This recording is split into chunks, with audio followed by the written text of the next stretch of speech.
Ladies and gentlemen, welcome to the Jamesville-DeWitt Central High School here in DeWitt, New York for the SCAC Empire Conference Championship.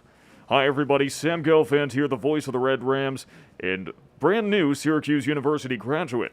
Alongside my broadcast partner Tyler Aitken as the Jamesville-DeWitt Red Rams host the Syracuse-Minoa Spartans.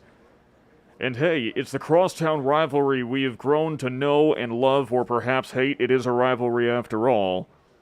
And once again, what a better stage to see it take place on. Exactly. We're hitting up that SCAC championship game. These have been two very great historical programs. Obviously, Jamesville-DeWitt with all those state championships. But this year, it's been a little bit different. This is the first time since 2004 that Jamesville-DeWitt has recorded 5 losses in a season. And they even lost to ESM earlier this year, 12-2. So, although JD's been the better team historically, they're a much more evenly matched team this year. So it'll be very interesting to see who comes out on top. ESM, a record of 7-1 in conference. Same for Jamesville-DeWitt. ESM is 10-5 on the season. The Red Rams 9-5. And like you said, this is the first time since 2004 that they've lost 5 games in a season. That being said, they haven't had a losing season still since 1999. Now, Tyler, we had some keys to the game before this. You want to go over these with us? Yeah, absolutely. So first up, we've got win hinges on offense. This Jamesville-DeWitt Red Rams team isn't always super consistent on offense. Gannon Kessler has had some inconsistent games, especially against ESM last time. Hit fast, hit hard. We have to attack this ESM team. If JD wants to succeed, they score only 4 goals a game when they lose, so that's not good at all. Overwhelm Luke James. He's just a sophomore for this ESM team. He doesn't have a lot of experience. Get those face-offs, always key. We've been talking about that all season for JD. And then lastly,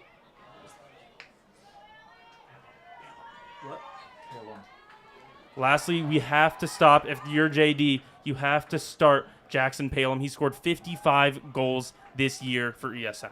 And Evan DeBurgess gets the first face-off for ESM. We are underway now. DeBurgess going to be a player that the Red Rams will have to watch out for all game long. As Gallery sends it into the stick of Jackson Palem, there he is, the University of Albany commit, wearing number 7 today. And now ESM looks like they may have found a lane, but are quickly rebuffed by the Red Rams defense.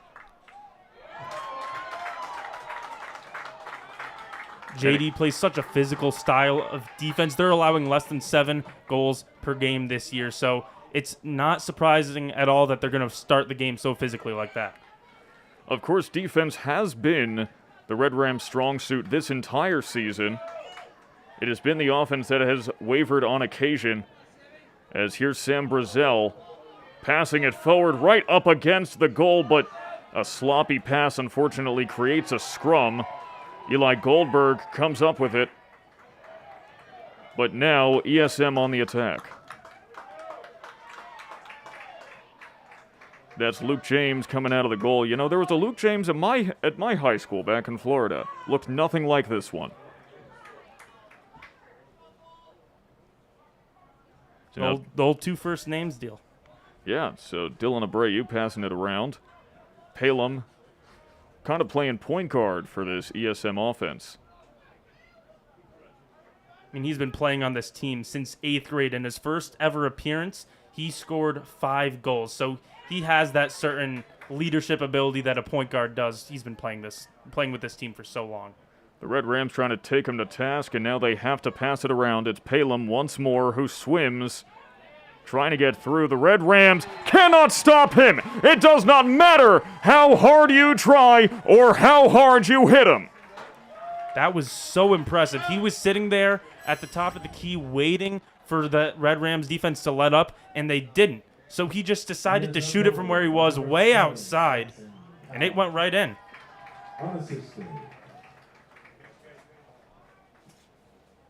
One of the best goals we have seen in quite some time here on JDTV, and Jackson Palem does not give up despite any sort of adversity. No wonder that is his 56th goal of the season. And Alex Binsack recovers the face-off for Jamesville-DeWitt. Now Sam Brazel running point for this JD offense. Takes it across the length of the field. And now it's Matt Keeler, who is just a natural playmaker, whatever sport he plays, and he certainly plays quite a few of them for JD. Good setter for the JD volleyball team and also a point guard for that historic basketball team. He always finds a way to contribute. And Sean Bolin couldn't get the shot off. And that's a turnover. That's something the Red Rams will have to watch throughout this game. You cannot allow too many of those. A little bit of sloppiness on both sides of the ball. It was raining all day today. Maybe that's a factor. Maybe the ball's getting a little slick. Maybe the sticks aren't so easy to handle. It'll be interesting to see how long that sloppiness continues. Glad I got my graduation photos in today before the rain started. Also, watch Luke James coming all the way out to the 35-yard line before passing it away. Could that be a strategy or perhaps sophomore inexperience? Could be a little bit of both.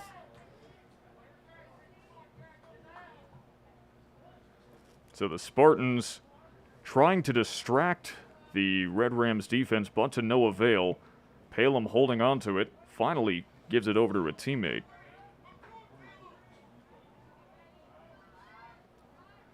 Trying from the right side, passing it around. Palem on McIntyre's right, your left. Palem being forced back. He tries the second thing again, and Lightning he tries it again, and Lightning strikes twice. Oh my goodness. He was fading away that time too. And this is an early mark for this Red Rams team that they don't want to see. The last time JD took on ESM where they lost 12-10, they let up 6 goals by Palem. That was half of the goals scored by that entire ESM team. So if they let him take over, it could be bad news for the Red Rams. ESM is 5-1 when Palem scores at least 5 goals in a game, and it looks like it's headed in that direction. That is goal number 57 this season, both of them unassisted, as Ben Sack is now 2 for 3 on faceoffs in this game.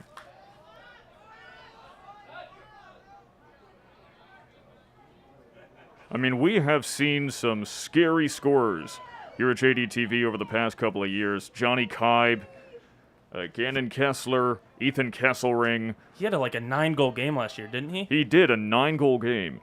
And it was against DSM, if I remember correctly. That is correct, and now Palem is threatening to add his name to the ranks. A tricky little play, but Gannon Kessler could not put it in. Though I kind of liked it. It looked like he was going for the shot, but it was actually a pass right in front of the net. Kessler coming out of nowhere. It's interesting. I don't think I've ever seen that before, but it did not work to success. No, it didn't. Might have been a little too fancy. That's something you do when you've got a little bit of momentum. But when it's 0-2 for JD, that's not exactly an offensive strategy I'd suggest. Well, we've talked many times in the past about how Coach Jamie Archer's strategy is essentially let the kids play. Just step in when he sees something that needs correcting, but usually the quality of this Red Rams team is so high that there isn't much he needs to correct. And that's very fair because he played at Syracuse University right after Gary Gate, who completely changed the sport of lacrosse. He played very fancy, a lot of through the legs, around the goal shots. So it makes sense that someone who followed in his footsteps at SU wants you to play fancy like that. Out of nowhere, a great save by Luke James as Mario Strife uncorked a bottle of, well, you know what. And just like we were saying before this game, James really could be an X factor. He's only saving 50% of all shots sent his way this season, but if he plays like this, it could be tough for the Red Rams to keep up with Palem. Luke James, a .498 save percentage this season, as the Red Rams defense having trouble with Evan DeBurgess. So he has to pass it out to Palem. Palem, a second-generation lacrosse player. His father actually an All-American at Jamesville-DeWitt.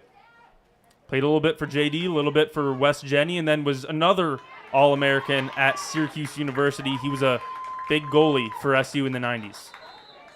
Fool me once, says Ian McIntyre. Shame on me. Fool me twice. Still shame on me. Still shame on me. But fool me 3 times. Shame on you. Exactly. Not going to happen. He also came out to the 30-yard line Good pass, just not handled well. Passing has been a little inconsistent for the Red Rams this season. We've mostly chalked it up to simply inexperience. This is one of the youngest teams in Section 3, and it's almost hard to call any year where you're going 9-5 a rebuilding year, but it sure is, considering last year they were 16-2. The year before that they were 21-2. Especially when their top two players are a junior and a sophomore. And James with another impressive stop, putting the kibosh on Sam Brazel's shot.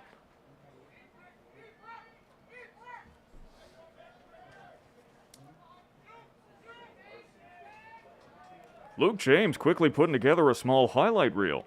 I mean, his best performance of the season thus far was that first game against Jamesville-DeWitt. He had 12 saves that game, and I don't know what it is. Maybe it's the rivalry, maybe it's just how JD attacks him, but he really plays well against the Red Rams. And now the Spartans tried to get something close to the net, but Eric Markert could not receive the pass intended for him. Ball pops out of the stick and recovered by the Red Rams. You can thank Ben Skellinger for that, the Mercyhurst commit.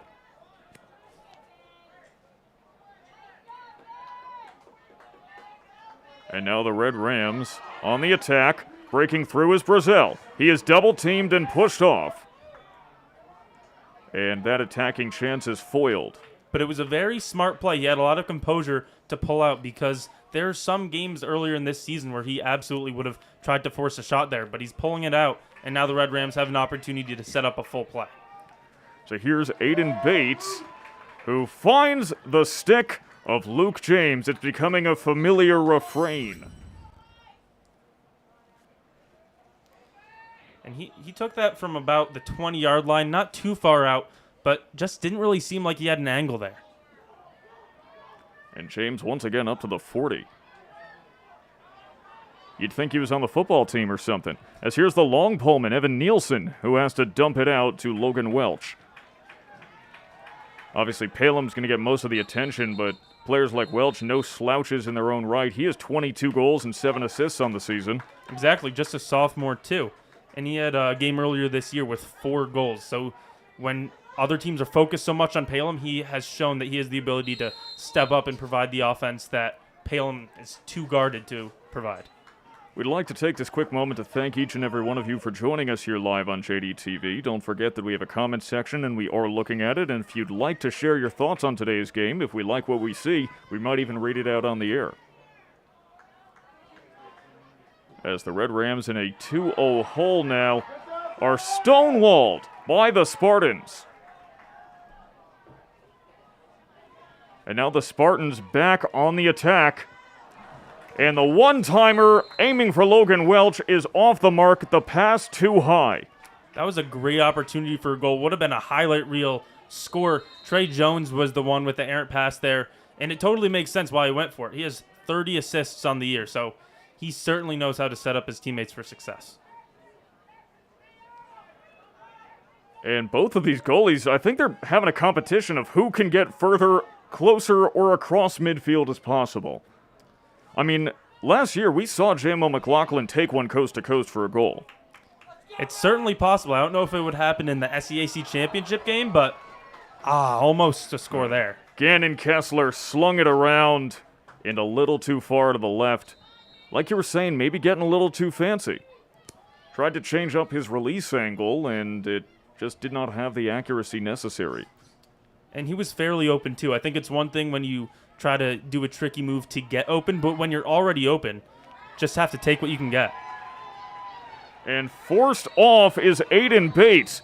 This thing's getting physical, but you would expect nothing less from this rivalry. No, we've seen brawls between these two teams on the soccer pitch. Not quite at that level, but lacrosse is a very physical sport. A lot of people forget that soccer's a contact sport. As Zach Schufelt, speaking of, one of the top strikers for the ESM soccer team, recovers it. Funny connection between these two teams. Schufelt will be a college teammate on the soccer pitch with Ryan Brazel, a member of the Jamesville-DeWitt squad. So from enemies to teammates on the team next year. And with ESM calling a timeout, why don't we take a look at how these two teams are doing this season? As we mentioned, both of them have a very similar record, think of this rating kind of like a Madden rating where your 95s are going to be championship-winning teams.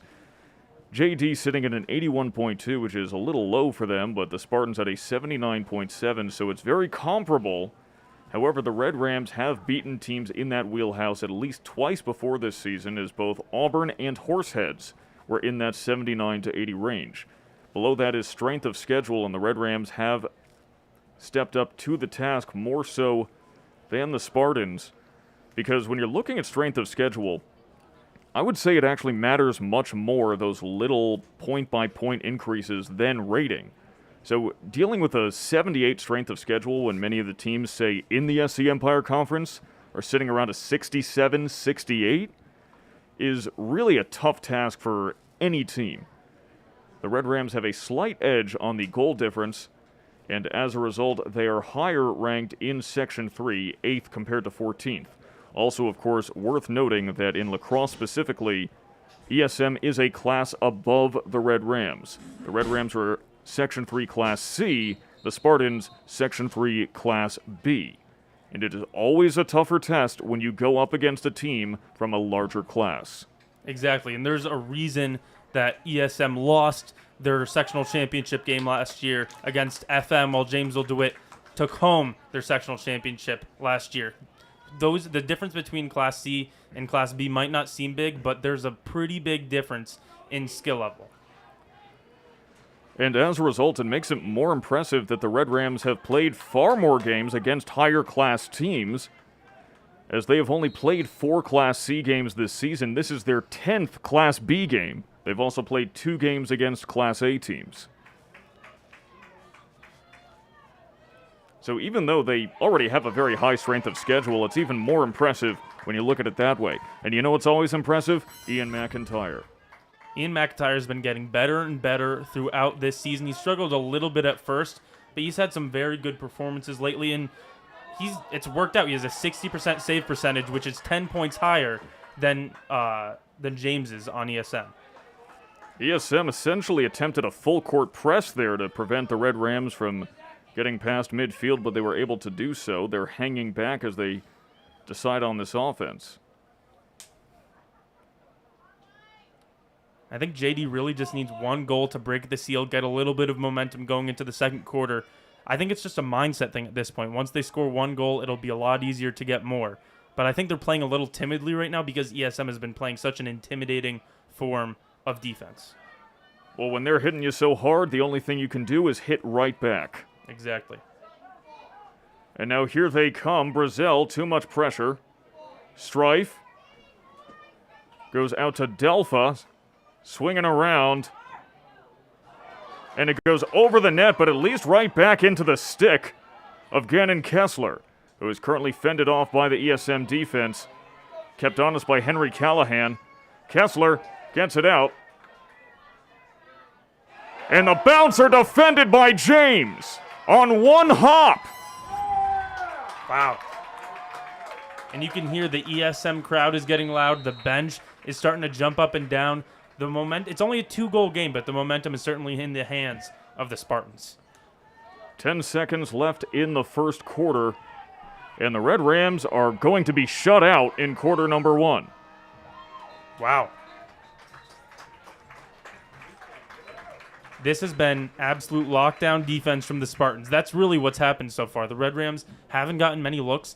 They're doing a lot of isolation ball where they just give it to someone and they try to push through that defense, but then they're getting double teamed. They need to work that ball around more if they want to get good looks and good chances, because James has been saving all the difficult looks they've taken. And, you know, through much of this season, when we've seen the Red Rams having difficulty on offense, it's come back to time of possession. It's been in games where they've had difficulty on the face-offs. But right now, the Red Rams have 2 of the 3 face-offs we've seen today. So that's not the issue. For once, it's simply a tenacious defense. It's a very tenacious defense. There's been some sloppy turnovers, which has given ESM extra opportunities. JD just needs to hold on to the ball. And let's take a look now at the JD score report. What you see right here is a heat map of how the Red Rams have fared in their shot percentage this season. The darker the color is, the better they've done. And if there's one thing I've noticed as the season has gone on, these colors have gotten lighter and lighter. Now, I don't know if that's because they've been facing better goalies, or perhaps they haven't been taking the right looks this season, but for one reason or another, their shot percentage has been decreasing as the year goes on. And it's interesting because they did have a lower performing offensive game last week against Baldwinsville, but before that, 13 goals against Oswego, 17 against Central Square, 17 against Cortland. These are pretty high goal totals, so I don't know. I would guess that they're just taking a lot of shots that maybe they don't need to take, and they're not being so accurate, but it hasn't resulted in this low of a total on the scoreboard yet. Well, sometimes you find yourself taking shots in desperation, and the very last thing you want is to find yourself in a situation where you can be desperate.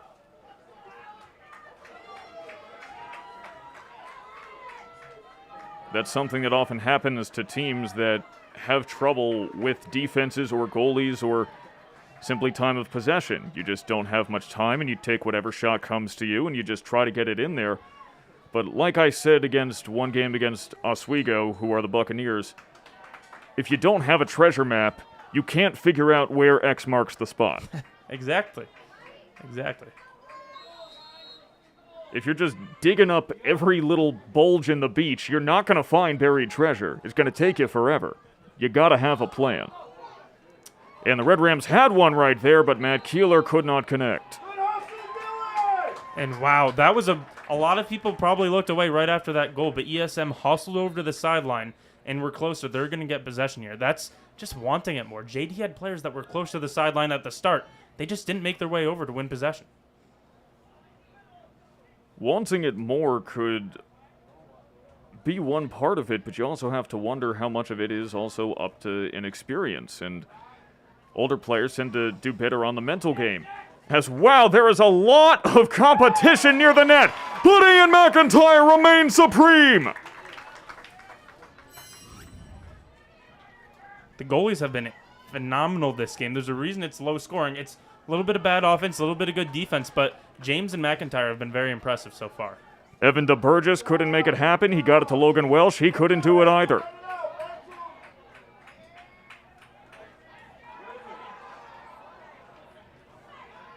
And now, here's James playing keep away. Bit of aggressive defense there. That's Sam Brazel trying to go out and get it.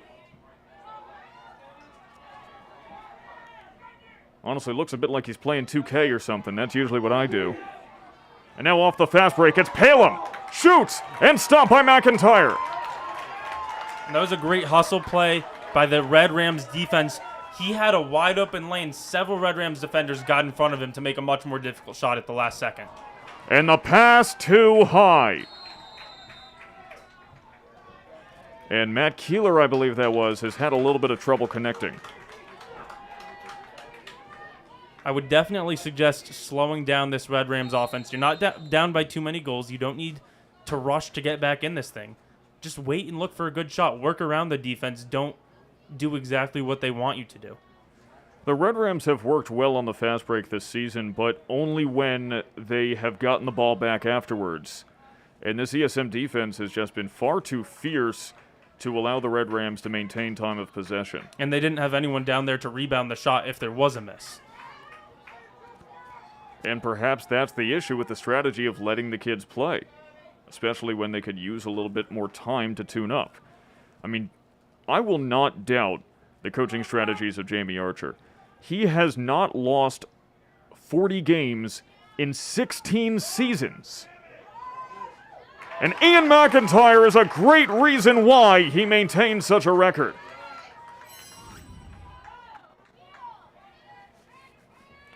So impressive as the Red Rams now take it across midfield, slinging it to Brazel. Brazel may have a look, he's got a lane, and he scores! Shutout no more! And it's no surprise that the leading scorer, that's his 47th goal of the year, Sam Brazel, is the first to get on the board for the Red Rams. And we were talking about how much they were struggling. ESM was winning this game. All of a sudden, 1 goal deficit. Cuts it in half. So it's all momentum now. You heard the JD fans get a little riled up. It's a completely new ballgame now. All they had to do was score once. Now it's 2-1 as Sam Brazel puts the Red Rams up. And these two teams are even on face-offs so far.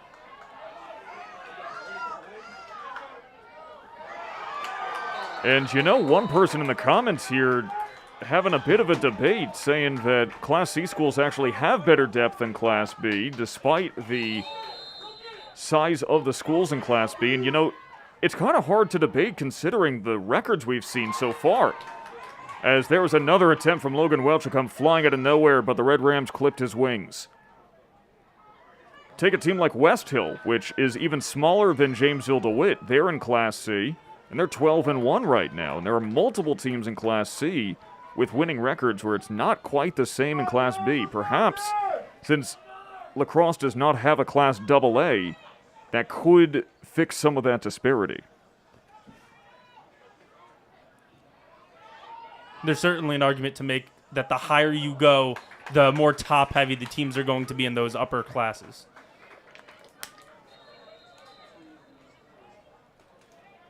But there is something strange about the way that Lacrosse is classified. I mean, West Genesee is a Class AA school and everything but Lacrosse with a Class B. As the Red Rams fighting, looking for anything. Anything at all. How about Mario Strife? Passes it around and it goes off the post! Sam Brazel tried to do it again. And that didn't result in a goal, but I love the look. There was some fast passing right before that shot, and it was a nice shot. Just ended up hitting the pipe. Excuse me, that is Ian Delpha, not Sam Brazel. And honestly, that's the strongest shot I think we've seen from Delpha this entire season, who is not the largest of the players. I mean, he's only 5'8", but he had 6'2" power there. No, but he plays all over the field. He's a midi, which obviously gets you from goal to goal. He's also taken some reps in between the pipes as a goalie this year, so he really does everything for JD, a little bit of a Swiss Army knife. And now the Red Rams a man up for the next minute. ESM gets a 1-minute slashing penalty, and there's a power play on, except it's immediately turned over, and that is the very last thing the Red Rams wanted to see, but Brazel gets it back. They're passing it around. Back to Brazel. Can he find a look? Can he find anybody? He hits Keeler, goes around to the other side. That's Kessler on the right, the far side of your screen. And that defense just so ferocious. Henry Callahan with repeated strikes to the back. Looks like he might have hit the head at the very end there, which is why the whistle was blown. And another sloppy pass by the Red Rams. And the last thing you want when you are man up is to go on defense. And they got chance after chance after chance and passed it away every single time. And there was nothing that Caleb Cadesco can do there. Ben Schellinger is just a lockdown defender for this Red Ram squad. He really is. He's a big dude, and he's super physical, too. He's not afraid to get fouls called on him. And now the Red Rams are just one-on-one with the defense. This could be their chance. Swinging around, and Kessler jams it in! It's so funny because we've seen so many quick shots today that have been saved by James, and then this one, a slow little bouncer, goes through his legs. Who would have thought? But it ties up this game. Good job, Gannon Kessler. Well, let's borrow a metaphor from baseball for a moment, shall we? Especially since I just went to the Baseball Hall of Fame. It's quite on my mind right now. Shout out to Cooperstown. But, you know, you have fireballer pitchers. But it's long been preached that the best pitchers, the ones that'll get the strikeouts, are the ones that can vary up that speed. When you can mix in a 95-mile-an-hour fastball and a 70-mile-an-hour curve, it keeps batters guessing. And that was something that the Red Rams did to great success last season. You go back and look at those highlights, you will see multiple instances where they're not just firing rockets into the goal, they're trying slow rollers. They're trying to fake shots and then put little ones on the ground. And it worked to great success, so perhaps that's something the Red Rams need to be trying more of. And some sloppiness on the other end of the field now, too. Both of these teams, I said it about 2 minutes into this game, a little bit of sloppiness, and it's continued. I really wonder what that's coming from, Sam. I'm going to chalk it up to the weather. I mean, it is muggy out there, which makes it easier to start sweating, not to mention just how wet the conditions are outside. And I mean, some of these players might even be a little bit rattled because we lost power a couple of hours ago. There's a big power outage in this area. Yeah. And, whoa, a flag flies. Let's see what that's about. That's one thing I love about the sport of lacrosse, where there's a penalty on the defense, but because it's not advantageous for them to stop play right away, they're going to let them play and then call it afterwards. Off the stick of James, and now we'll find out. Looks like it was some contact the referee was not a fan of. Another slashing penalty, the second of the game for ESM. And now the Red Rams are man up for another minute. It's something that you have to kind of take and accept. If you're going to play such a physical style of defense, you're going to pick up penalties every once in a while, as long as they have confidence in their man-down defense, which worked to great success earlier in this quarter. And you know what? It's been a common thread in just about every sport we've seen on JDTV. Teams that play more aggressively tend to win championships.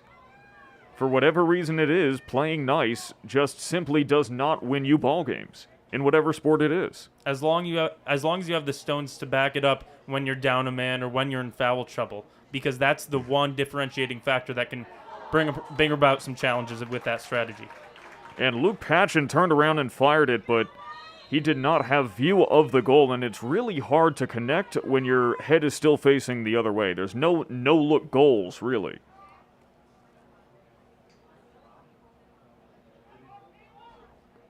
So Keeler hits Patchen with a bouncer!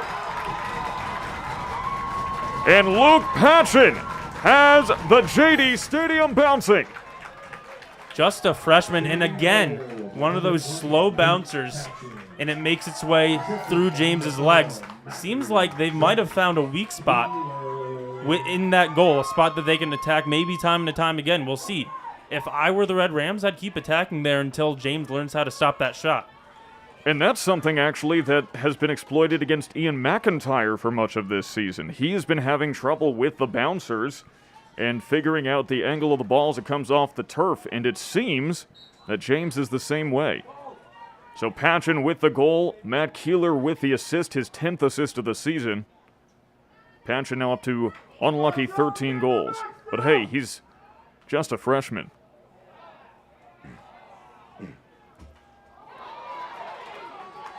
And another flag flies.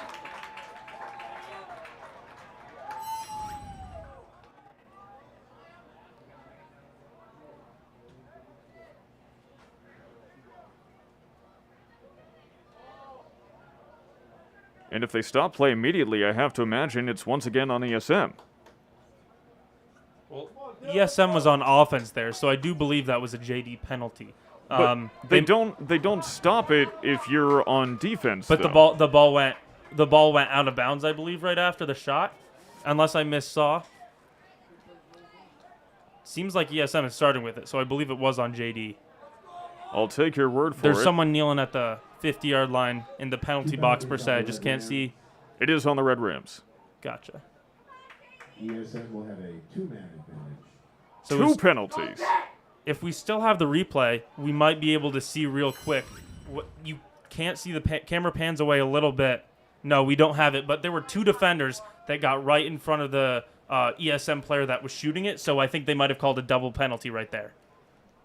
Entirely possible. I'm going to go with your explanation because it's better than anything I've got. But there is some confusion as it looks like the Red Rams coaches, specifically, I believe that's Jamie Archer out there, pleading his case. And Ian McIntyre taking a big hop and goal. He's ready for anything. Well, the Red Rams down to just 3 true defenders at this moment. 4 true defenders, pardon me. This is really the big test for that defense that's been so successful this season. This is where you prove it. I don't know if I've ever seen a two-man penalty at once. So the Spartans just looking to pass it around, maybe tire out this defense, and McIntyre deflects it.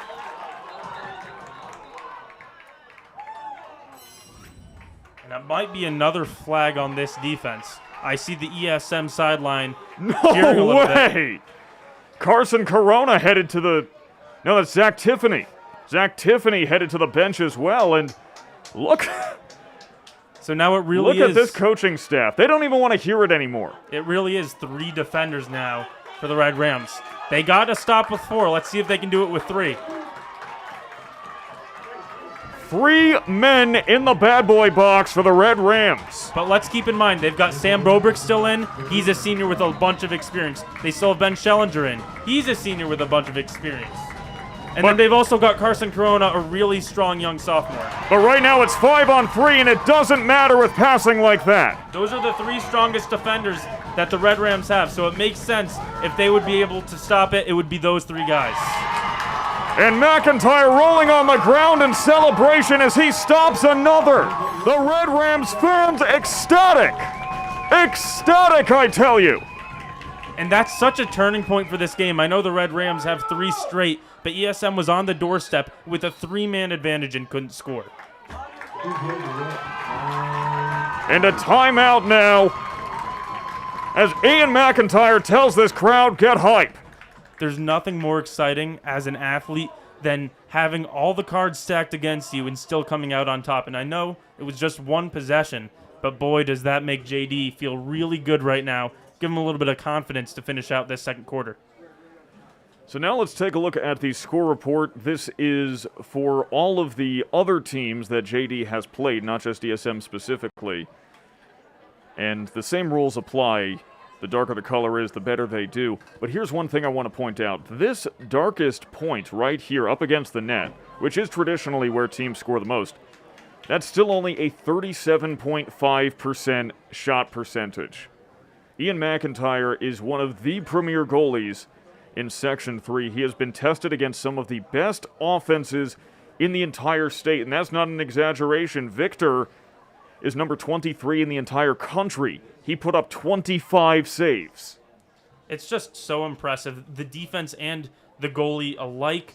You know, the defense, as I was just saying, when they had that 3-man down situation, Sam Bobrick is a senior. He's going to Hotchkiss Prep for lacrosse next year, so he's moving on to the next level. And then Ben Schellinger, he's going to Mercyhurst University, one of the best D2 schools for lacrosse next year. So they've got a lot of strength on that defensive side. There's a reason they're only allowing 6.8 goals per game, and then they had a shutout against Oswego earlier this year, a 13-0 win.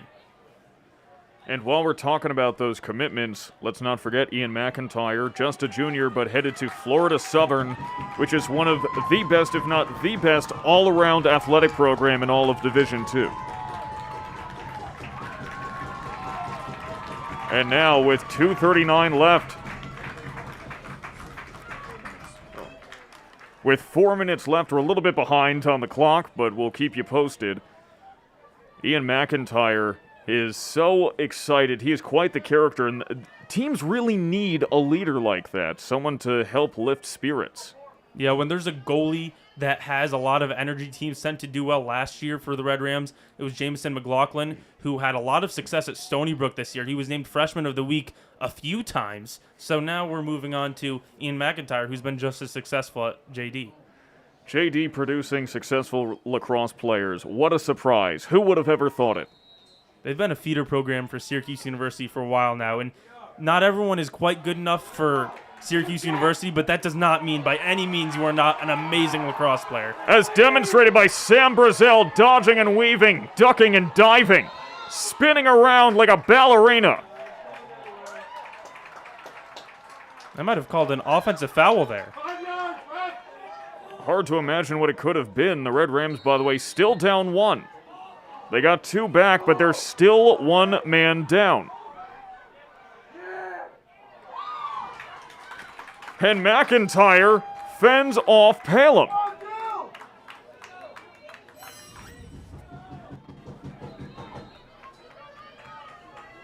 Go back. ESM still on the attack. Red Rams still man down, but not for much longer. There's movement on the sidelines, and the Spartans know it. Their offense going up-tempo. And he's coming back in, so now a full-strength defense back for the Red Rams. To the delight of the Red Ram faithful. Our cameras are shaking. They are stomping on the ground so heavily.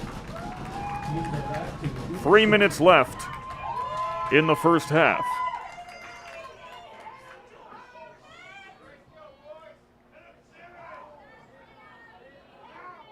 Now going round is DeBurgess. He finds nothing, sends it to Eric Markert. Polo. Palem. Can't find anything either. The roles have really switched in this game. It was a turning point when the 3 Red Rams defenders stopped a goal. ESM was super physical before, and JD is now the aggressor. They're playing physical defense. Look at Ian McIntyre. How can you not get excited watching him do that? Evan DeBurgess tried for the bouncer, and McIntyre too wise. Bet he knows how many licks it takes to get to the center of a Tootsie Roll Pop. And now McIntyre, the 40, the 35, finally passes it out. He's going to have to sprint back to the net. He's got the energy to do it, though. I thought I was about to call a touchdown.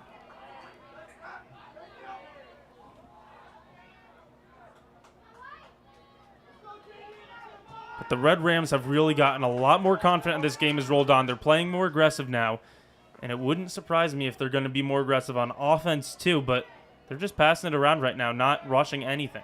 Confidence is key. As Kessler finds no look, sends it out. Long shot deflected by James.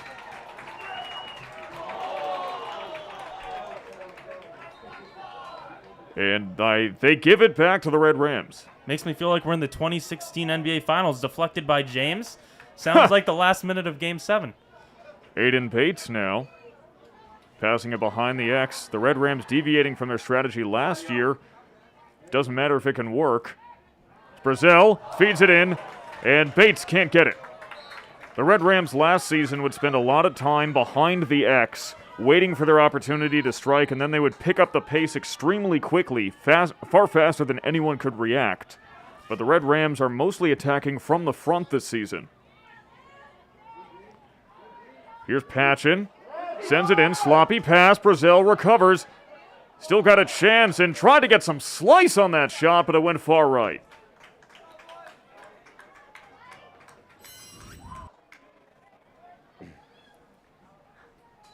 Good heads up to pick up the ground ball there. Just rush the shot a little bit. He had Damon Jones right in his face, so pretty much no option on offense. Now the Spartans have 45 seconds to work with and the ball. Now some very hard hits to the ribs from the Red Rams defense, and the referee not a fan. Although it seems a timeout was called. Major props to DeBurgess, though, for holding up through a lot of physicality. Didn't drop the ball, didn't feel rushed. He held on to it until the timeout was called.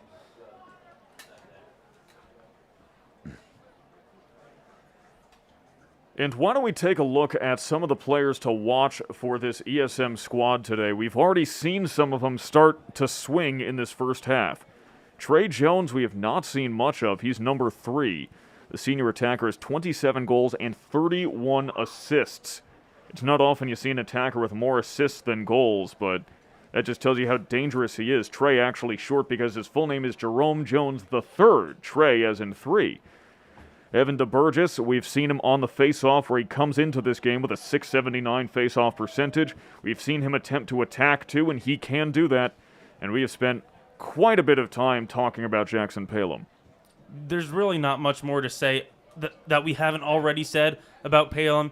D1 lacrosse commit. He's had several great games this year. He's been playing since 8th grade. He's the ultimate varsity varsity lacrosse player. Pardon me, forgot which sport I'm talking about. Well, let's be honest, half of the Spartan squad is also on the soccer team. That's a very good point. A lot of soccer players on both sides, I will say. And in general, historically, for the Red Rams, there have been a lot of great soccer players who are also great lacrosse players. Johnny Kibe, he won the Player of the Year for the SCAC in soccer. That's and correct. Now he's at Yale.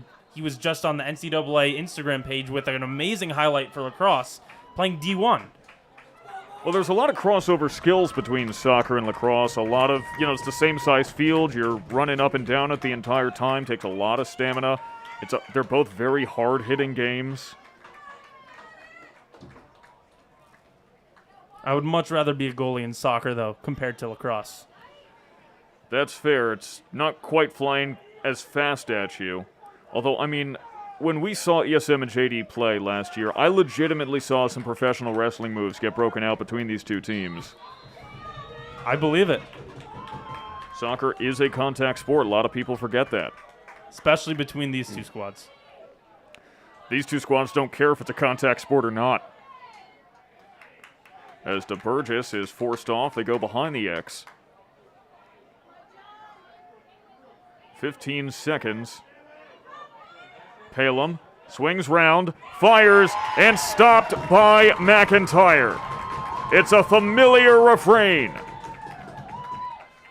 All the way down. Wow. Didn't know he had it in him, but that is the end of the first half. It's a low-scoring affair, but the Red Rams are cruising.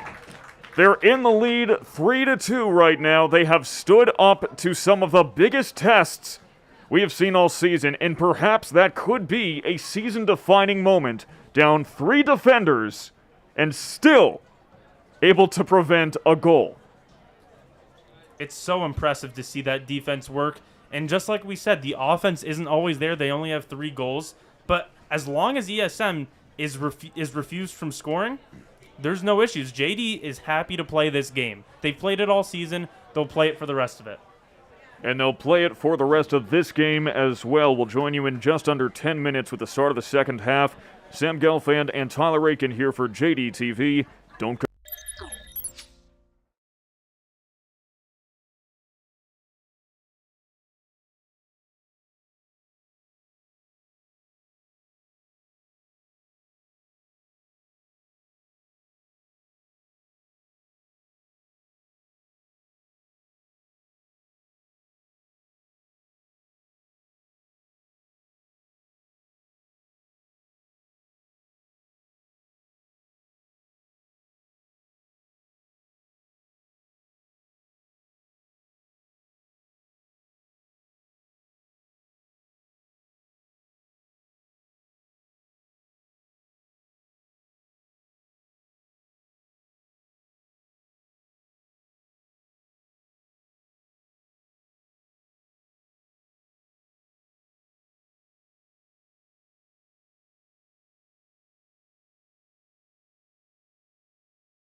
Welcome back, ladies and gentlemen, to the JD Stadium here in DeWitt, New York. As we just witnessed perhaps the most exciting first half of lacrosse we've seen all season. People say you can't have exciting sports without high scoring, but this has been such a physical game. There have been a lot of big hits, a lot of great saves. It's been so fun to watch these two defenses go at it. These two teams, big, meaty men slapping meat.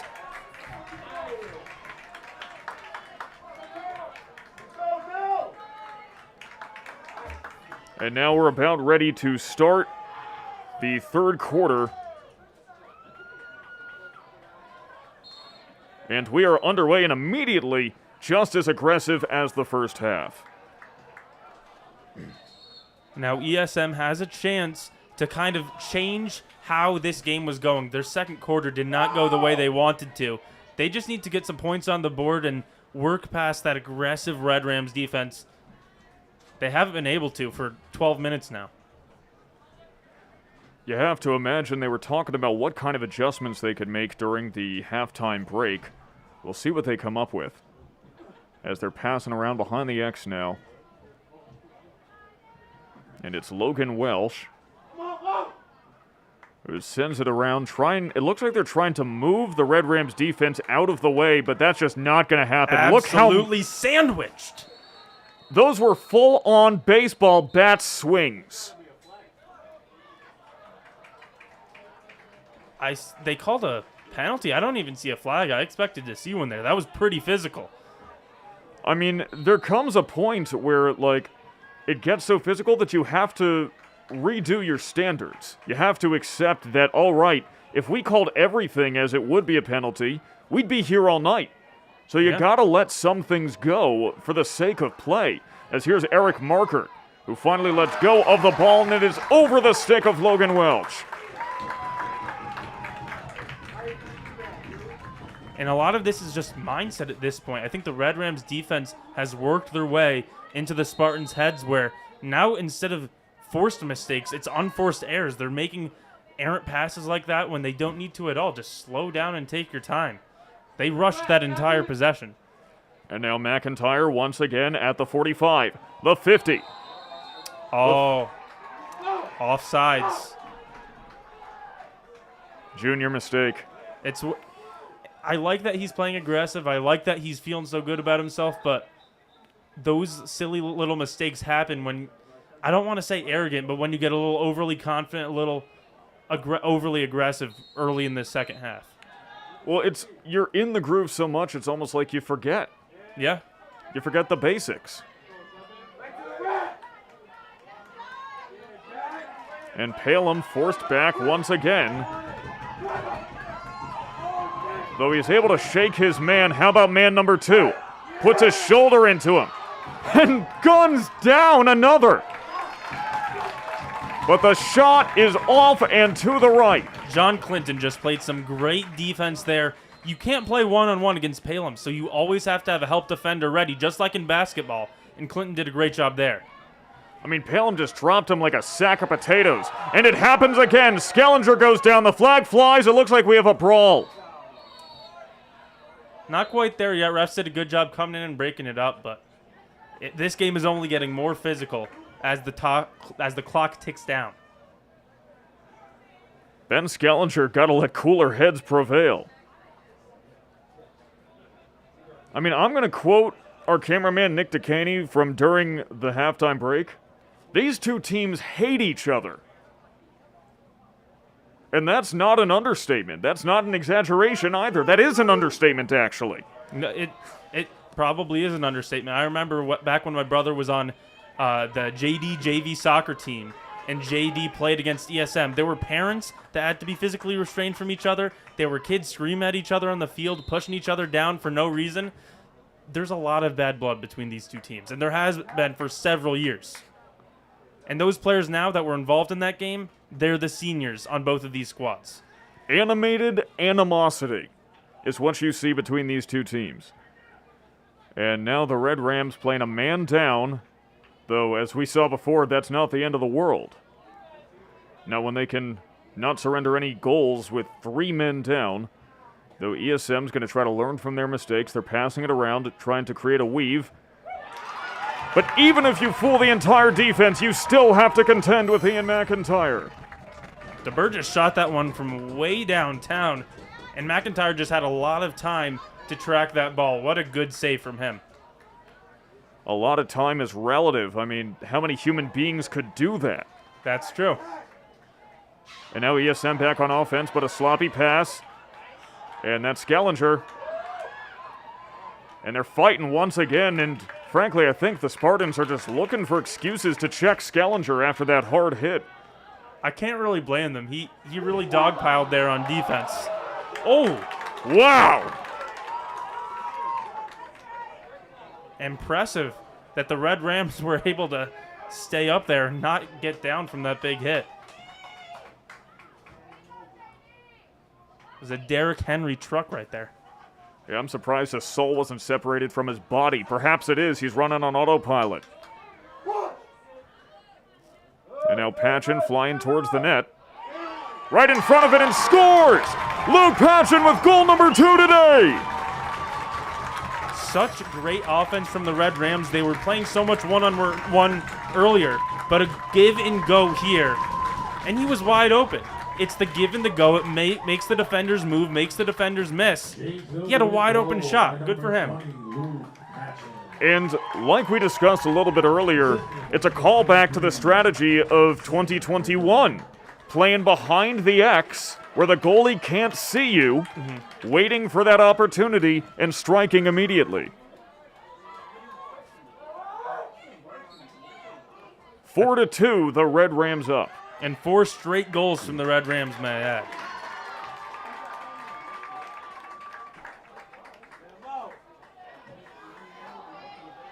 And that's Alex Binsack, who is having a little bit easier time. Man, I swear I could hear Zach Johnson's stick hitting Binsack's pad from up here.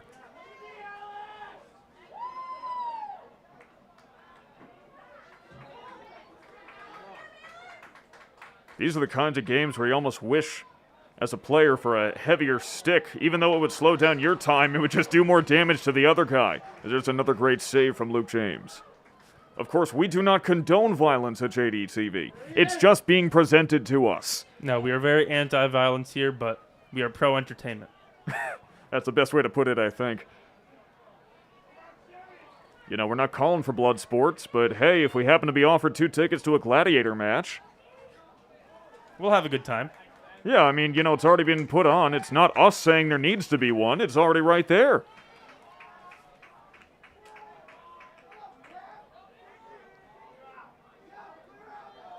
Though I'm not sure what message it sends to the children, saying, oh, you know, violence is a good time if you happen to come across it. Well, it's lacrosse. It's a controlled setting. There's referees here to keep everyone in check. Yeah, of course. You know, no true injuries. But speaking of injuries, Heaven DeBurgess slides the dagger right into the shoulder of Ian McIntyre, over his left shoulder, and right into the net. And ESM needed something to get back into this game. And DeBurgess took it upon himself. He came all the way from the right side, looped around the goal, and took it into his own hands to get the score. DeBurgess with goal number 32 on the season. That is the first goal that the Spartans have scored since the first half of the first quarter.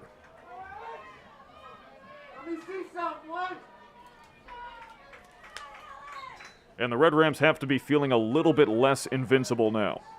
No, this game has always been within reach.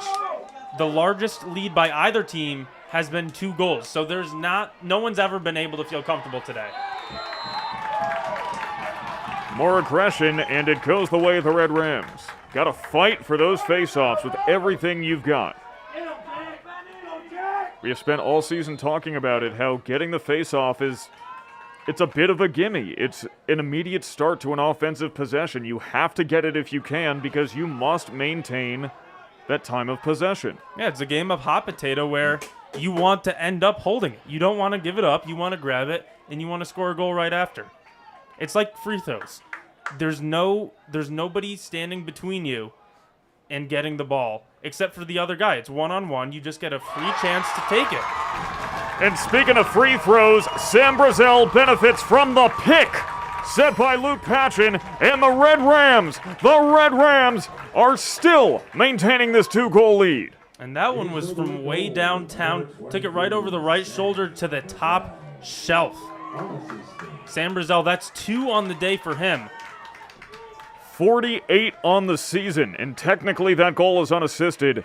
But if we could, we'd have to give the assist to Luke Patchen. He set a pick, blinded the ESM defense to Brazel, and he was able to capitalize with full advantage. Luke Patchen has been so impressive today. He had an elite pick there. He already has 2 scores. He's just a freshman. He knows exactly what he's doing. He seems wise beyond his years when it comes to knowing where to be on offense, and that includes not just when you have the ball. When you don't have the ball, that's when you learn how much an attacker knows about the sport. And with just how physical this game has been, perhaps someone's in his ear saying, Luke, use the force. We had a broadcast a few weeks ago where we had Star Wars references. This might turn into another one of those days. I'm always happy when it does. Wow. And the Red Rams recover. And now Skellinger taking it down the length of the field, the 35, the 30. Is he going to take the shot himself? Oh, he airballs it. Oh. Well, you can't blame him for trying. But this is why long polemen don't shoot. No, it's very difficult. It's not his role, but I respect that he took the chance. Ooh. Ooh. Well, you know what? He's entranced by the beat, and you got to respect it. Kessler almost had one there. No good. It's like, you feel the rhythm of the night, and you find yourself dancing in ways that you normally would not when you realize that other people are watching you. Every once in a while, we eat dirt trying to do the worm. That's all that was. Meanwhile, the Red Rams trying to put the Spartans 6 feet under.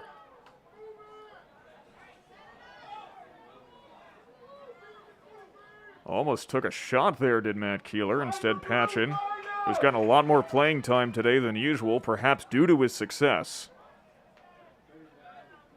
is playing catch with Keeler. Patchen beats his man to Keeler. Long shot, stopped by James.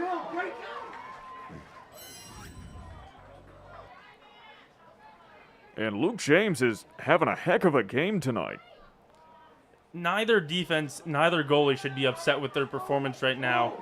If anything, this game is going to come down to which offense can just break through first. No defender, no goalie should feel responsible if their team loses today. It's like we said at the beginning of the game with our keys to the game. It's about hitting fast and hitting hard. You have to attack repeatedly, as the Red Rams do and get possession.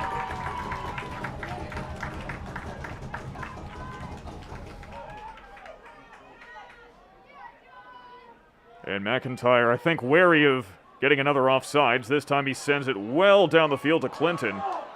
But Clinton having trouble and gives it up. Recovers, does Palem. Palem well outpaces Clinton. He outpaces everybody, but he does not have the accuracy.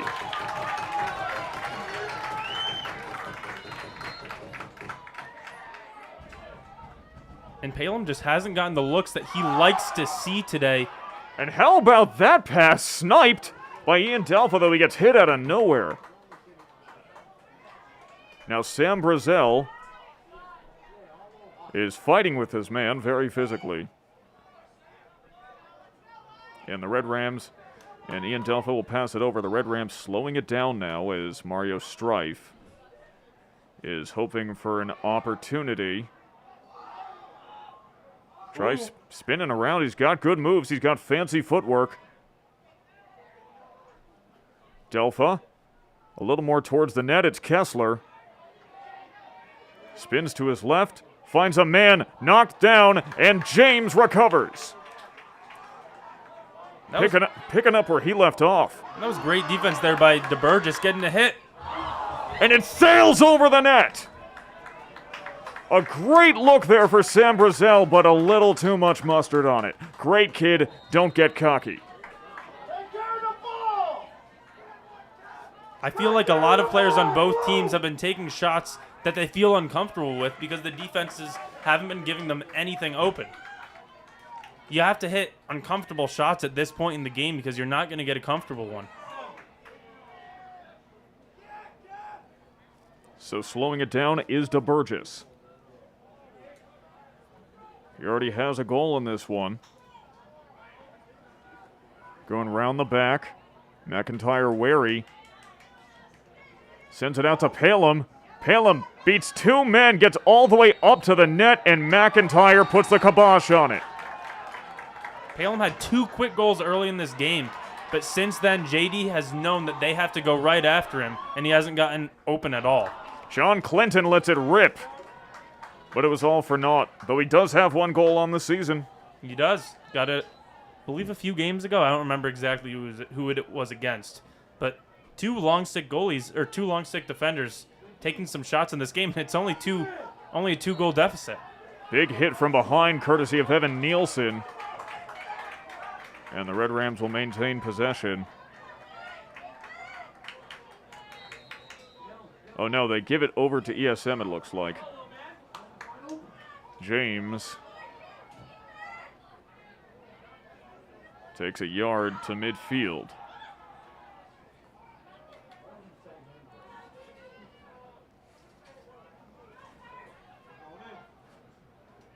Going round the bend. It's Tedesco, passing it to Palem. Palem slowing it down. There's 33 seconds left in the third quarter, and they want to get that final shot. The fans stamping with ferocity. Tedesco, out to Palem. 20 seconds. Palem swings right, drops a man, drops 2, 3, fighting all the way up to the net. But it was inside the crease.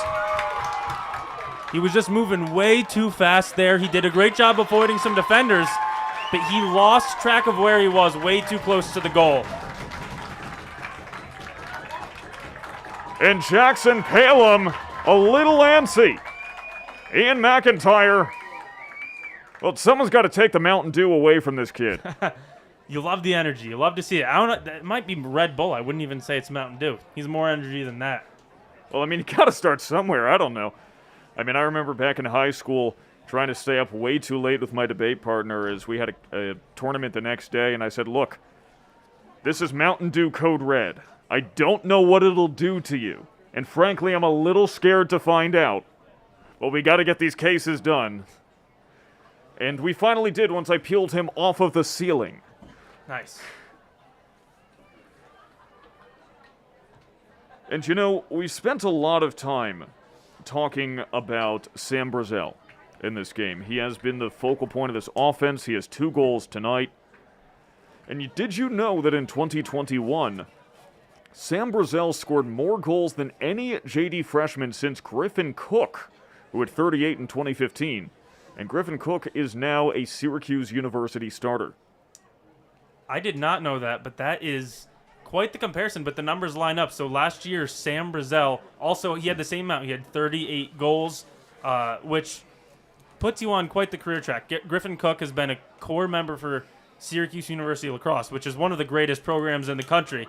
So you don't necessarily want the pressure to live up to that, but he certainly has the potential to go super far in his career. He's a very agile player, very crafty player, and who knows where he can go. The ceiling is limitless when it comes to Sam Brazel.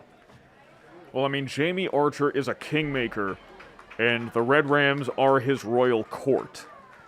And there are so many titles being handed out here. Dukes and duchesses and barons and lords and ladies. I mean, you know, this entire team is essentially knighted at this point. I agree. And I'm looking at my numbers as this fourth quarter is starting, and ESM has 3 goals. Their lowest on the season was 5 goals on May 5th against Auburn, so they are at risk of having their lowest total score of the season. And typically, these games against the Red Rams are slugfests. I mean, if we saw it last year, the Red Rams absolutely demolished this team. And there's a demolition from Matt Keeler, and the flag flies. Looks like he slashed his leg there. I don't know about that, but this game has been so physical so far. I don't know if that's so far and away above worse than anything we've seen that hasn't gotten a flag. Matt Keeler sent to the bench, and it looks like, I'm hoping that's a substitution because 2 men just walked back to the bench. It looks like, yeah, Keeler's going to be in the bad boy box. Matt Keeler called for, frankly, something that's been a little inoffensive compared to what we've seen for much of this game. Warranted boos from this crowd. I mean, I'm never advocating for booing the referees. They're doing their best out there, and it is one of the toughest positions in sports to be an official. But you do have to kind of question the judgment a little bit as the Red Rams are man down for, what is that, the 3rd, 4th time this game? And finally, the Spartans able to take advantage of it. Trey Jones gets one on the board and puts the Spartans within 1. And just like we were talking about earlier, you said we were talking about how James had a little bit of a weak spot letting goals between his legs, and you said Ian McIntyre struggled with that throughout the season, and there it was just exposed for the first time today by ESM. It's just a 1-goal game now. Anybody's game. And perhaps the Red Rams, perhaps their minds weren't quite in it yet. I mean, they're still in their heads fighting with themselves about that penalty call. They didn't really have any time to get their heads back into the game, and that could explain why they let one up so early. And that's something you just can't let happen because you can't control penalties. You can't control the refs at all. So that's something where a coach would just say, leave it out of your mind. If you can't control it, don't worry about it, because lacrosse is a game where there's so many other things that have to be on your mind. You can't be worried about a penalty that happened just a few seconds ago. Ben Skellinger got steamrolled, hence this stoppage of play. We've seen him get up from worse, and he is up. As we sort it out, there's Jamie Archer gesticulating on the sideline. Gesticulate, great word. Dylan Abreu now, fighting with Keeler. And, I mean, that's not a metaphor anymore. These players are literally fighting.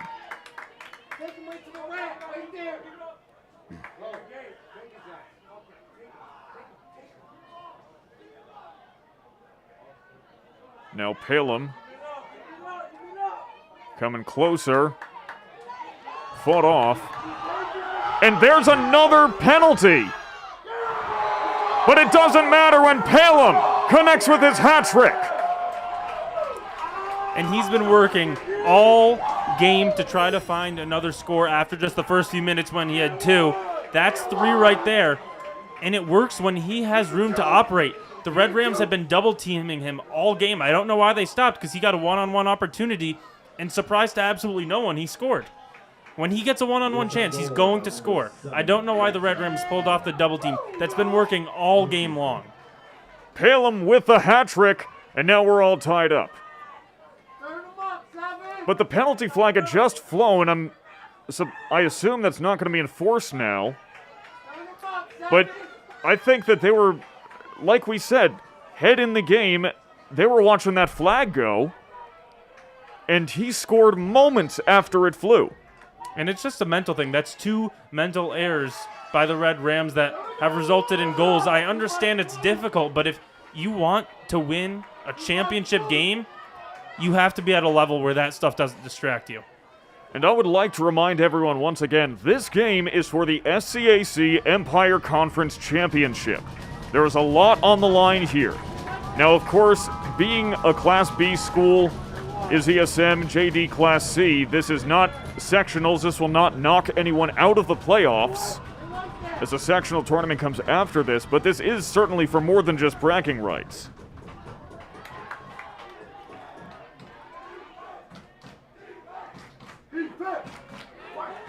Red Rams fans chanting defense, and they get some, but another flag! What for? Well, let's take a look. We might have a replay of this. Well, first, here's Jamie Archer pleading his case. Yeah, I don't think we saw that, but I didn't catch the number of who shot it, but he did get crushed as he was shooting. I'm not overly surprised that there's a penalty here. Not overly surprised, just surprised that the referees have all of a sudden at the end of this game decided to call everything. I mean, they were letting them play for most of this game. Well, you have to clean it up a little bit. You don't want the game to get too out of hand. I have no problem with the referees drawing a line here. Yeah, I don't have too much of a problem with it. I think it's just the issue that earlier in this game, some of this stuff was flying. I think the consistency is something that the Red Rams are deservedly upset with. And now we're going to have a referee conference.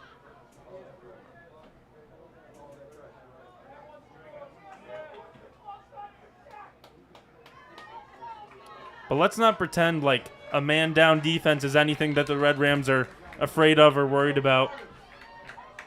They've been so successful thus far with one defender out, two defender out, three defenders out, so they just need to keep playing the way they've been playing this game, and ball don't lie, as a lot of those players would say. So the Red Rams working with just 4 defenders.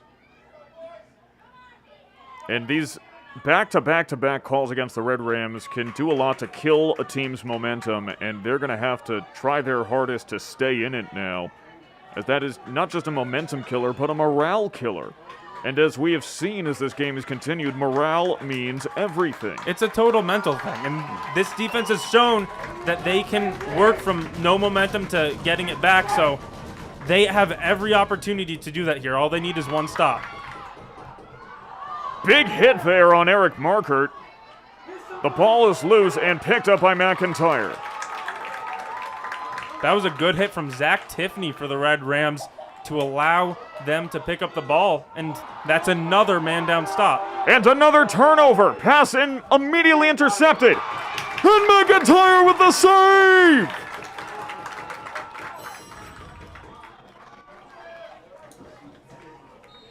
So a quick turnover for ESM, then another quick turner for the Red Rams, but it all comes back to McIntyre. His stick has been like a magnet today. Trey Jones thought his train was about to leave the station, but Ian McIntyre pulled the emergency brake. And now the long poleman tripped. No call. It looked clean to me, to be honest. I didn't see any sort of hooking or slashing. But now they'll call that. That was a pretty egregious penalty. Mario Strife looks like he just hooked his arm around the helmet of the ESM player. I have no issue with them calling that. Yeah, Dylan Abreu got hammered. And the Red Rams taking out their frustration on the Spartans. Somewhat understandably so. I mean, once again, we are not condoning the violence. This has been a two-way street this entire game. Both of these teams have been at each other's throats quite literally. But when it comes down, it's a tie game. 8 minutes left in the fourth quarter. You need to be able to move your head past the anger that you have at the refs or the other team or whatever. You need to think about, is this penalty going to help my team or hurt my team? And cooler heads must prevail, because it doesn't matter if you agree with the call. If a player's in the penalty box, you're down a player. That doesn't help you whatsoever. Well, to play devil's advocate, and that certainly must happen because, let's be honest, these players are listening to the devil on their shoulder right now. It is the fourth quarter with just 8 minutes left in a championship game against a team which is your most bitter rival and has been from the moment you started in elementary school. Exactly. It's very difficult to keep a cool mind, but it's difficult because it's difficult to win a championship. You have to do some difficult things. You have to push against the easy way out, which in my mind is just doing a penalty when you probably shouldn't. It's super easy to get physical, but you got to know where to draw the line. 100% cooler heads must prevail in this scenario. I'm just trying to explain what we are seeing on the field right now. Oh, absolutely. It's so easy to just get wrapped up in a championship game where you see your guys going to the penalty box and you want to defend them. And right now, DeBurgess stonewalled. Double team coming round the bend now. The Superman shot, nothing doing. And ESM rebuffed all the way back to midfield. And this bend but don't break style of defense for the Red Rams has been so successful.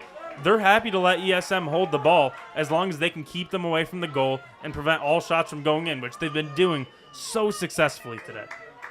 And ESM is okay with letting a little bit of time run down because they know they can score. I mean, they've got Jackson Palem on their team, and the longer they take to score, the less time JD has to retaliate. That's what they're banking on anyway.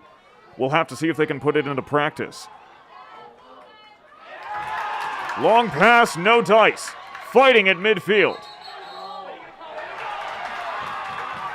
And that goes to the Red Rams. Sam Brazel came up victorious against the long Pullman Jones. Now Brazel taking it himself, fires that thing in there, and the Red Rams take a 6-5 lead. Just a complete coast-to-coast disaster for ESM. Sam Brazel took it himself all the way to the right side, and that is a hat trick on the day for him, I believe. This land is your land. This land is my land. This land belongs to the Red Rams from California to the New York Islands. And a timeout called by ESM. They need to stop and figure out what's going on for them. And yes, that was an all-time call, by the way, just pointing that out.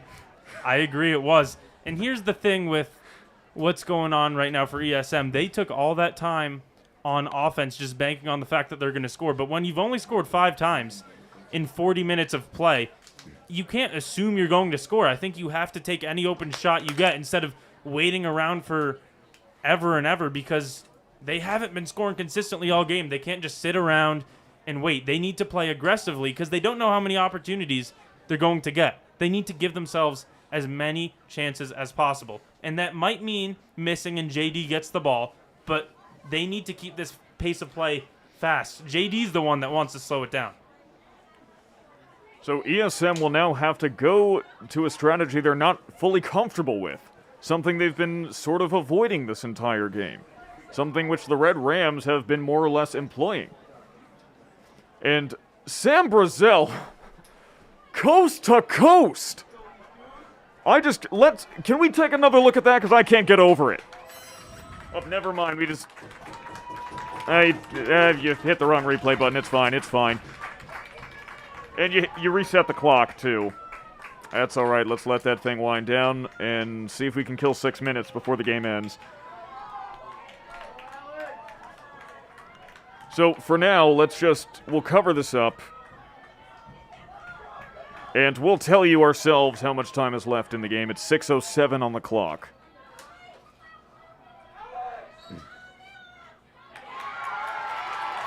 And the Red Rams get the face-off. Binsack fires it himself, and it bounces out of play.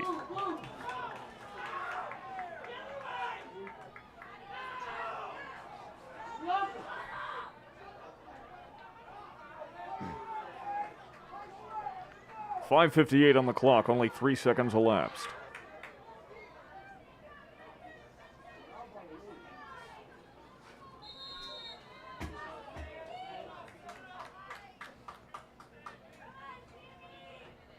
And now directing traffic is Sam Brazel, taking on that leadership role despite being just a sophomore. Ian Delpha, who is a junior himself.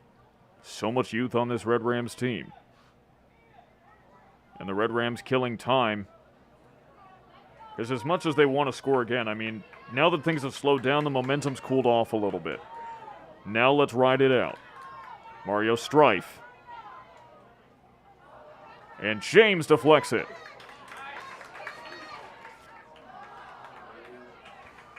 Pass went to no one in particular. And ESM will get a chance on offense. 5:08 on the clock. And at this point, ESM not moving too fast.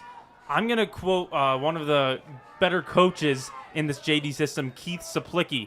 He was a Lakers draft pick back when he played on basketball, and he's coached several of the basketball teams here. A lot of times he tells his players to be quick but don't rush. And that's what I think ESM needs to do because So many of their shots have missed. So many of their shots have been saved by Kessler. So if they fire a bunch at him, I think one might sneak its way in. But if they hold out for the perfect shot, he might save it anyways.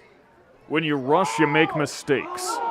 And the Spartans need to move fast, but not make mistakes. Mistakes will cost them this game and this SCAC Empire Championship. 4:17 on the clock. Palem all the way up in McIntyre's face. And this time, he's outside of the crease. And that's exactly what ESM needed to do. Best player on the team had the ball, and he worked quick. That was a quick shot very early, right after they got the ball on their side of the field. And it is tied up 6-6.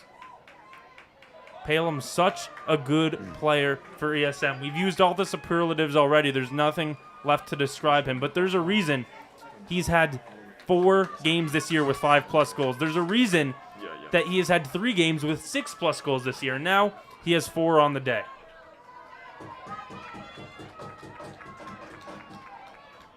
Just covering up that clock, there's 4:13 left.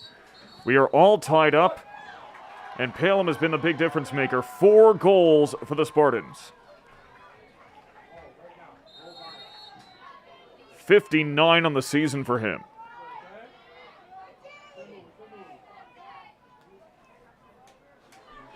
And the Spartans have the ball. That's the last thing the Red Rams want. Time of possession becomes key here. And now that they're tied up, now that they're not playing from behind, this is where you can slow the ball down because you are in no rush anymore and you want to keep JD from scoring. They did what they needed to do. Now it's time to sit back and wait. And McIntyre on his knees. Does not need to pray to make the stop. He has preternatural, God-given ability.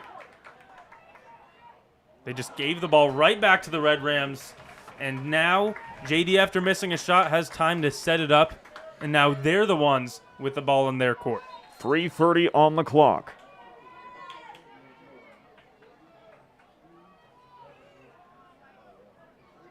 And to say it's crunch time is putting it mildly. You're trying not to go to overtime in a championship game.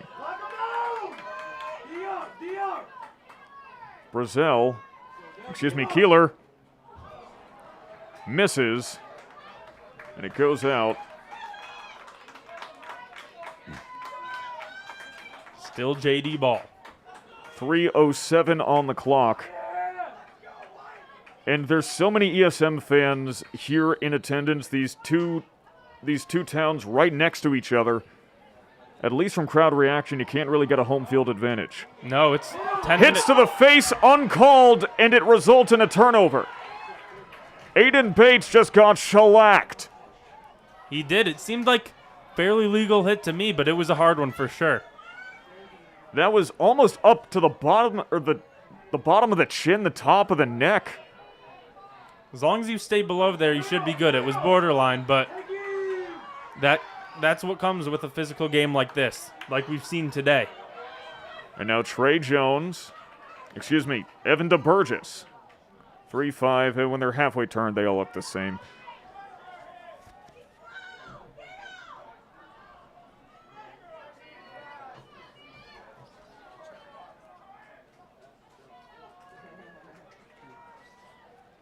.2:10 on the clock.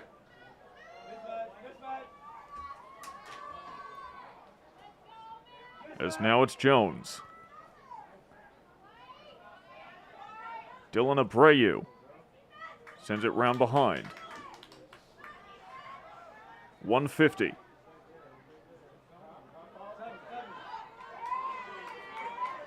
And the Red Rams defense rebuffed, but Palem only single-teamed. They got to fix that now. They got to fix it now. But at least he doesn't take the shot himself. And McIntyre keeps it away, and angry as John Clinton is. It looks like he got tripped and nothing was called. I think he was diving to get closest to the sideline so that JD would get possession there. It's possible he was tripped a bit. I love the effort, either way. Leaving it all on the field as a championship game. Minute 20. Minute 15.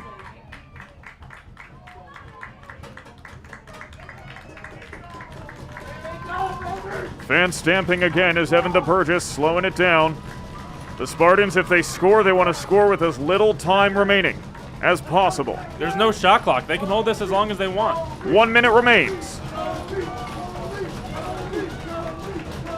This is how you love to see it.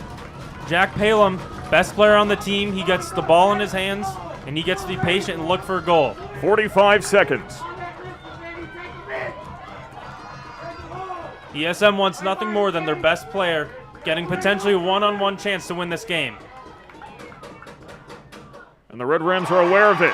He swings around, and it's off. JD ball two, good hustle by both McIntyre and a defender getting over, making sure JD gets the ball. 28 seconds on the clock. That's all the Red Rams have to avoid overtime.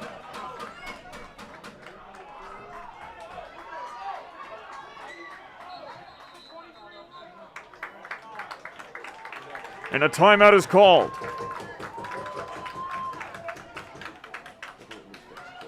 With 17 seconds remaining, Jamesville-DeWitt, timeout.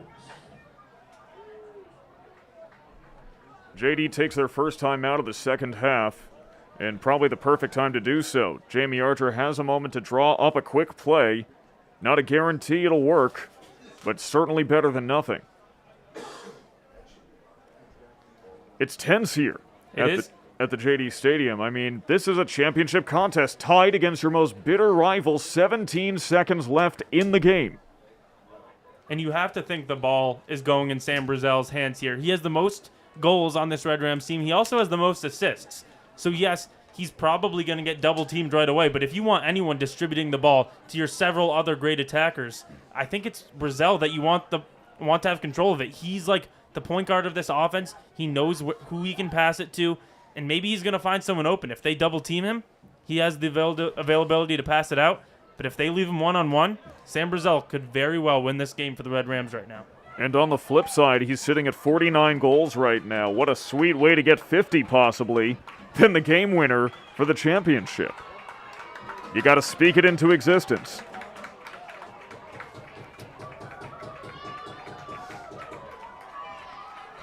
And we thank you for joining us here for this championship contest exclusively on JDTV, live on YouTube.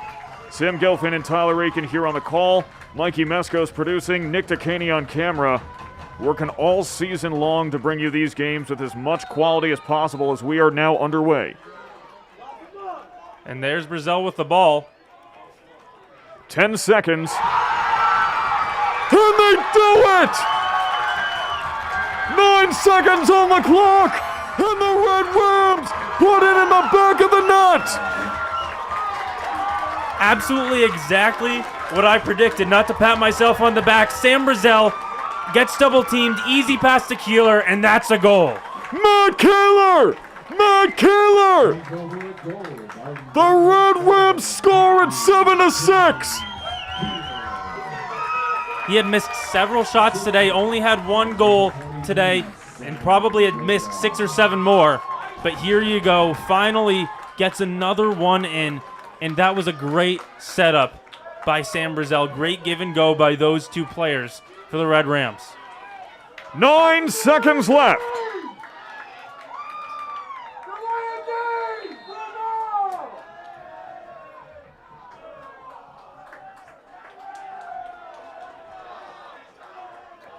They're going to call a delay of game, I believe, on JD, so ESM gets the gets the face-off win automatically.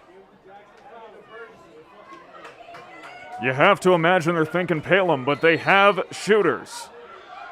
Jones to Burgess, they can all do it.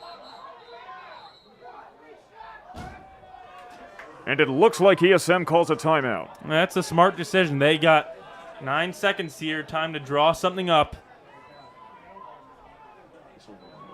And I made the prediction earlier that Brazel would get the ball and he would distribute as necessary, and he did. It was very successful. ESM has several options on where they're going to go here. I wouldn't be surprised if Trey Jones got the ball. He's such an elite passer, 31 assists on the season, so he could distribute here. I don't know if they have enough time to. Only 9 seconds on the clock. ESM is between a rock and a hard place right now. It could be Trey Jones. It could be Jackson Palem. It could be Logan Welch. It could be Evan DeBurgess. So many weapons for the Spartans that really it could go anywhere, and the Red Rams are just going to have to form up and hope that the Spartans don't pull off a miracle. If their defense can hold up against 3 defenders for a whole minute, you'd think they'd be able to hold up with all 6 defenders for 9 seconds, but who knows? Anything could happen. I mean, we have seen anything happen in this contest alone. 9 seconds could change the course of this championship contest. Now, I'm not perfectly brushed up on the specific rule here, so I believe DeBurgess had the ball when the timeout was called before he started the possession after. So the Spartans will get the ball, yes. No, they will get the ball, but does DeBurgess have to be the one to start with it? Because he was the one involved in the face-off. You're asking the wrong guy. I don't think so. Certainly not a bad guy to have the ball. No, certainly not. It's one you would not be complaining about. I don't believe so. It looks like it will be him. And that could very well be by choice.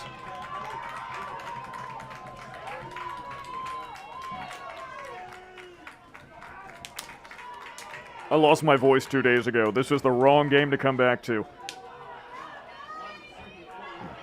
It's on its way out the door again.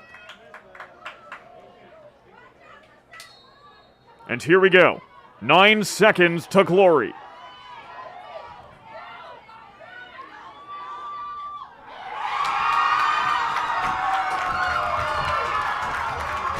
Wow. The Red Rams storm the field as they have captured the SCAC Empire Conference Championship against their most bitter rivals. And what a way to do it, scoring with less than 10 seconds left. A senior, nonetheless, Matt Keeler playing one of his last games in a Red Rams uniform. Such a low-scoring game, such a physical game, but the Red Rams were a little bit more physical, and they were a little bit more accurate when it counted most. You may not see a better game this entire season. You may not see a better game this entire decade. But we're so thankful that you joined us for it here as the Jamesville-DeWitt Red Rams are SCAC Empire Conference champions.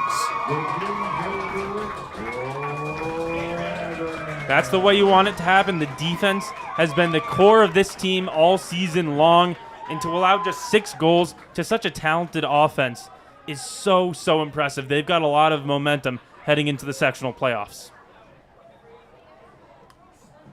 And now we just got to take a moment to decompress. I mean, wow. We've been saying all game, these teams severely dislike each other. That is the most mild way to put it. They are probably going to very begrudgingly shake hands right about now, because you know neither one wants to. But that is the spirit of sportsmanship, and they're going to see it through. But these two teams, they grow up hating each other. From the moment you start elementary school at one of these two school districts, you're thinking to yourself, go JD/ESM, boo ESM/JD. And so there is so much bad blood that it could ruin a hospital. But it made a heck of a game tonight. Exactly. JD gets the last laugh. And it's interesting. I'd say probably 10, 15 years ago, CBA or FM might be the rival of JD. But after this game, it's been leaning this way for a few years. But after this game, it's not between a few teams. There's no uncertainty. JD ESM is going to be a matchup for years to come. That will be so enjoyable. So many sophomores and juniors on each squad that are going to remember this game next year. And Ian McIntyre coming right to the center of the field, speaking directly to the crowd, takes the center pylon. He's earned himself a trophy. So many saves today, so much leadership, so much energy. And just from a junior, too, imagine what he's going to do next year. 31 in your program, number 1 in your hearts. Ian McIntyre. As our PA announcer says, number 31 in the program, number 1 in our hearts. I thought that was me. I guess I'm number 2. I'm happy to be demoted to number 2, at least for this night. But if you thought this game was exciting, do not forget to join us tomorrow as we have more championship action coming your way. Girls Lacrosse SCAC Empire Conference Championship, JD Auburn. And it'll be right here exclusively on JD TV. But until then, my name is Sam Gelfand, the voice of the Red Rams, alongside my broadcast partner Tyler Aitken, and all of us here at JD TV. Have a very good night wherever